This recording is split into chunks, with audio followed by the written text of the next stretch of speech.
জয় জগন্নাথ।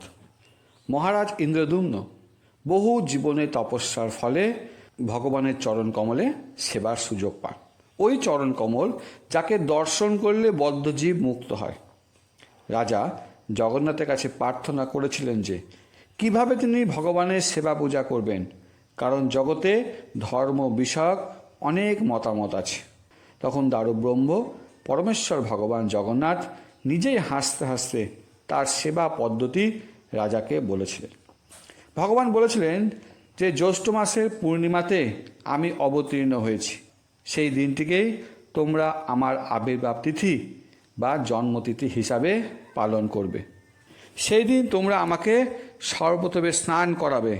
সেদিন যে আমার পূজা করবে সে কোটি কোটি জন্মের পাপ থেকে মুক্ত হবে।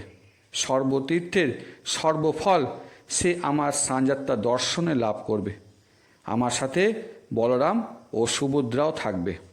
স্নানের নিয়ম হলো মূল মন্দির থেকে পৃথক কোনো জায়গায় ঈষৎ কোণে বড় মঞ্চ স্থাপন করবে। সেই মঞ্চটাকে ফলে ফুলে সুশোভিত করে সাজিয়ে তারপর চন্দন জল ছিটিয়ে এবং বেদের নির্দেশ মতো আমার স্নান করাবে।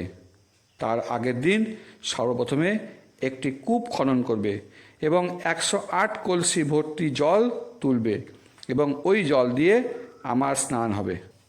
সেদিন যে আমার সেবা করবে বা আমার স্নান দর্শন করবে সে আমার ধাম প্রাপ্ত হবে।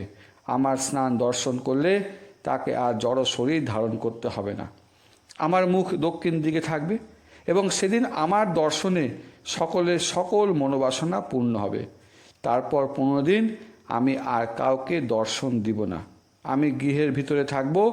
যে আমার স্নান দেখবে তার সকল দুঃখ দূর হবে। জয় জগন্নাথ।